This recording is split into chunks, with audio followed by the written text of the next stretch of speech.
तत्वों का आवर्त वर्गीकरण क्लास 10 अध्याय 5। इसमें कुछ महत्वपूर्ण प्रश्नों की बात करें तो सिद्धांतों पर चलते हैं। सबसे पहला सिद्धांत आता है इस पाठ का डोबेराइनर का सिद्धांत, डोबेराइनर का त्रिक सिद्धांत। देखो ये क्या सिद्धांत है। जर्मन रसायनिक डोबेराइनर ने तीन तत्वों के ऐसे समूह चुने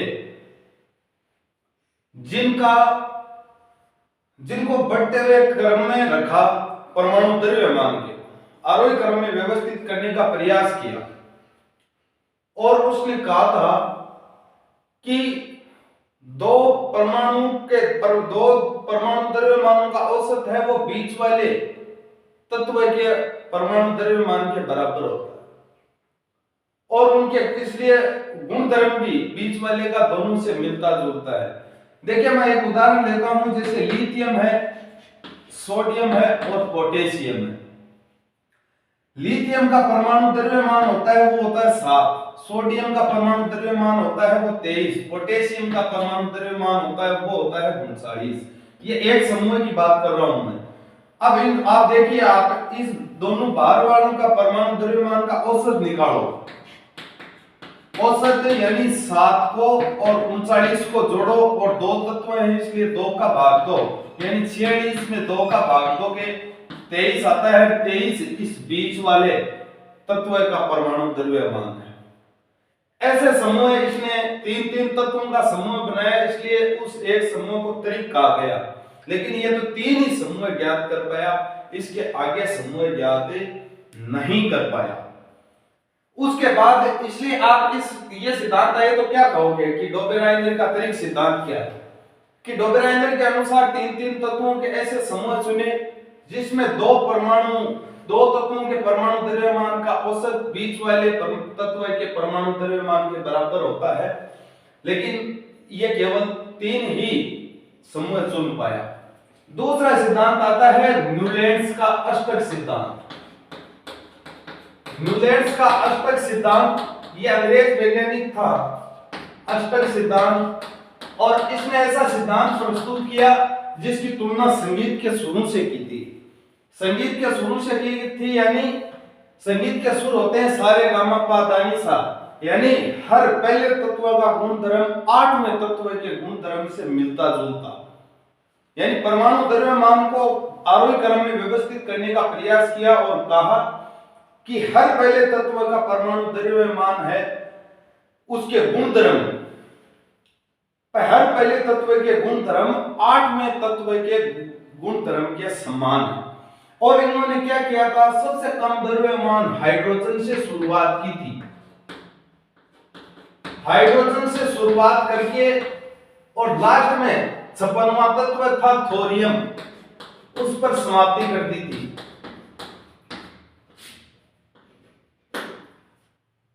लेकिन इसकी भी उपलब्धि यह भी सही नहीं बना पाया कुछ, क्योंकि कई तत्वों को एक समूह में इसको रखना पड़ा, कहीं उल्लंघन करना पड़ा। परमाणु द्रव्यमान के औसत को कई स्तंभ में एक जगह रखना पड़ा, जैसे निकल और कोबाल्ट को इन्होंने एक जगह रखना पड़ा, और यह विशेषकर हल्के तत्वों तक ही लागू हुआ, आगे नहीं हुआ। कैल्शियम तक लागू हुआ था, ये उसके बाद लागू नहीं हुआ था।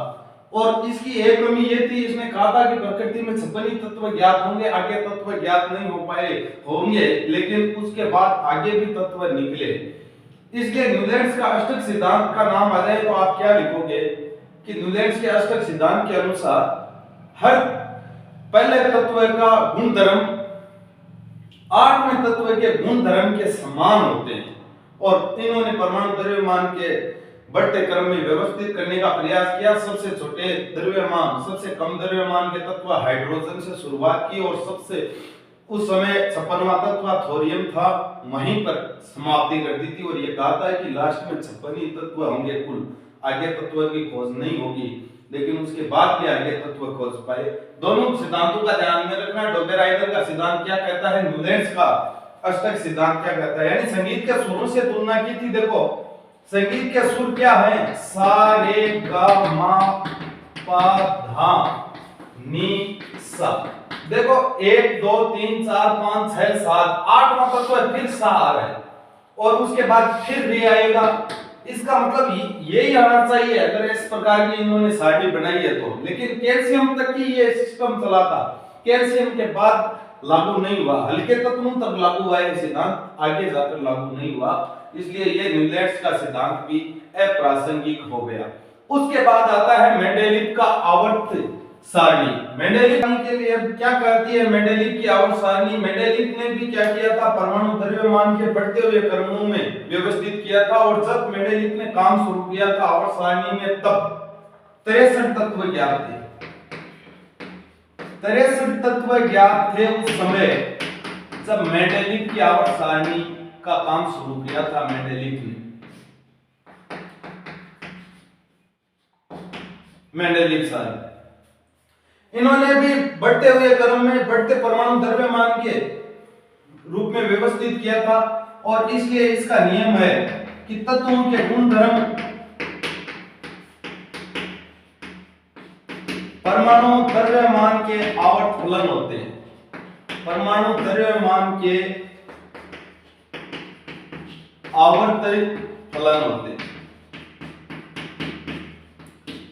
यह कहा था मेंडेलिव ने। मेंडेलिव के अनुसार कुछ मेंडेलिव की सारणी भी उस समय मेंडेलिव पे पूरी तरीके से व्यवस्थित नहीं कर पाया था। क्यों? क्योंकि कुछ तत्वों को ज्यादा परमाणु द्रव्यमान वाले को इन्होंने भी पहले रखना पड़ा था और कम द्रव्यमान को, यानी आरोही क्रम का उल्लंघन हुआ था। जैसे कोबाल्ट और निकल, कोबाल्ट का द्रव्यमान है, वो परमाणु द्रव्यमान है वो 58.9 है और निकल का है वो 58.7 है। यानी कोबाल्ट का परमाणु द्रव्यमान 58.9 और निकल का है वो 58.7। यानी अब इन्होंने क्या किया था, कोबाल्ट को पहले लिखा था, आरोही क्रम में पहले छोटी संख्या आती है उसके बाद बड़ी आती है, लेकिन उनमें गुणधर्म पर स्तंभ और आवर्त दोनों में नहीं मिलने के कारण इन्होंने पहले इसको लिखा था और पहले इसको लिखा कोबाल्ट को, उसके बाद निकल को रखा था। इसका मतलब आरोही क्रम का उल्लंघन हो गया। लेकिन मेंडेलिव की आवर्त सारणी ने काफी कुछ आगे सिखाने का प्रयास किया। कुछ उपलब्धियां थी। उपलब्धियां ये थी कि एक तो इसने उपलब्धियां, ये बहुत बार प्रश्न आता है कि मेंडेलिव का आवर्त नियम क्या है। तो देखो मेंडेलिव का आवर्त नियम है तत्वों के गुणधर्म परमाणु द्रव्यमान के आवर्त फलन होते हैं। कोई दो उपलब्धि ये कि कुछ रिक्त स्थान छोड़ दिए थे उस समय इन्होंने, कि जो तत्व उस समय ज्ञात नहीं थे वो बाद में ज्ञात होंगे और वो उनको इस सारणी को बिना छेड़े उसमें एडजस्ट हो गए थे। ऐसे इतने रिक्त स्थान छोड़े थे, इसलिए इन्होंने अनुमान लगाया था पहले और वो आगे सफल भी हुए। और एक इसकी उपलब्धि क्या, एक इसकी कुछ कमियां क्या थी? कमियां एक तो यही है कि कहीं कहीं आरोही क्रम का उल्लंघन करना पड़ा था इसको, ये एक प्रमुख रूप से कमी, यानी बड़ी संख्या को पहले और छोटी संख्या को बाद में रखना पड़ा। और दूसरी कमी हाइड्रोजन को निश्चित स्थान नहीं दे पाया था। यह मेंडेलिव का आवर्त सारणी थी। और फिर आया था हेनरी मोजले के द्वारा आधुनिक आवर्त सारणी। आधुनिक आवर्त सारणी हेनरी मोजले के द्वारा बनाई गई। और यह इसका नियम क्या है? इसका नियम बस यही है कि तत्वों के गुणधर्म अब की बार परमाणु द्रव्यमान के आवर्त फलन नहीं, अब की बार परमाणु क्रमांक की आवर्त फलन होती है। यानी इन्होंने क्या किया था, तत्वों के गुणधर्म परमाणु क्रमांक के आवर्त फलन, यानी परमाणु क्रमांक के बढ़ते हुए क्रम में व्यवस्थित किया था।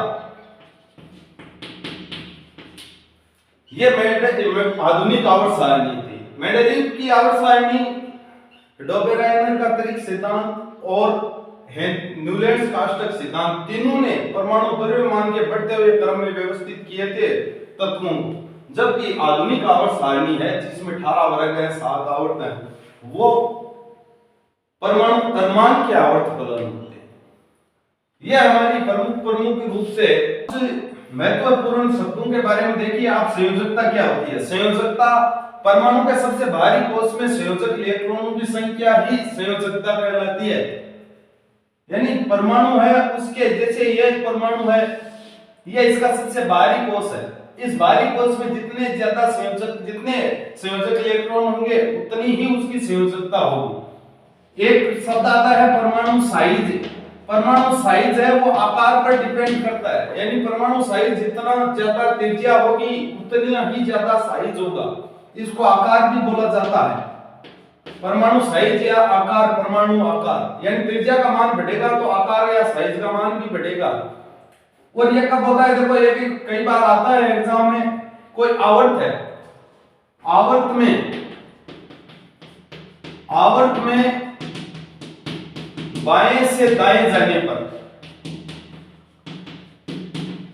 आवर्त में बाएं से दाएं जाने पर त्रिज्या का मान घटता है। क्या होता है, आवर्त में बाएं से दाएं जाने पर त्रिज्या का मान घटता है। और त्रिज्या का मान घट गया, इसका मतलब एक तो देखो ये परमाणु है, इसकी त्रिज्या इतनी, और एक ये परमाणु है, इसकी त्रिज्या, दोनों की त्रिज्या में फर्क है, ये छोटी है ये ज्यादा है। इसका मतलब ये ज्यादा त्रिज्या है तो इसका आकार भी क्या होगा, ज्यादा होगा। इसका मतलब देखो ध्यान से, आवर्त में बाएं से दाएं जाने पर परमाणु त्रिज्या का मान घटता है, और घटता है तो परमाणु आकार का मान भी घटेगा, और घटेगा तो नाभिकीय आवेश का मान बढ़ेगा। नाभिकीय आवेश का मतलब यहां पर नाभिक है, उसका आवेश का मान, आकर्षित करने का मान क्षमता बढ़ेगी। और इसका जस्ट उल्टा, वर्ग में ऊपर से नीचे जाने पर, वर्ग में ऊपर से नीचे जाने पर त्रिज्या बढ़ती है, और त्रिज्या बढ़ती है मतलब आकार भी बढ़ेगा और प्रभावी नाभिकीय आवेश का मान कम होगा। दोनों चीज में ध्यान रखना। एक चीज याद रख लो आपको, आवर्त में बाएं से दाएं जाने पर परमाणु त्रिज्या का मान घटता है, और इसका मतलब आकार का मान भी घटेगा, नाभिकीय आवेश का मान बढ़ेगा। वर्ग में ऊपर से नीचे जाने पर इसका उल्टा कर दो, इसमें त्रिज्या घट रही थी, इसमें बढ़ रही है, क्योंकि इसमें एक नया कोश और जुड़ जाता है, इसलिए इसमें त्रिज्या का मान बढ़ता है। ये चीज में आपको विशेष रूप से ध्यान रखनी है इस पाठ में। बाकी कुछ भी नहीं है, आपने सारे सिद्धांतों के बारे में और सारे शब्दों के बारे में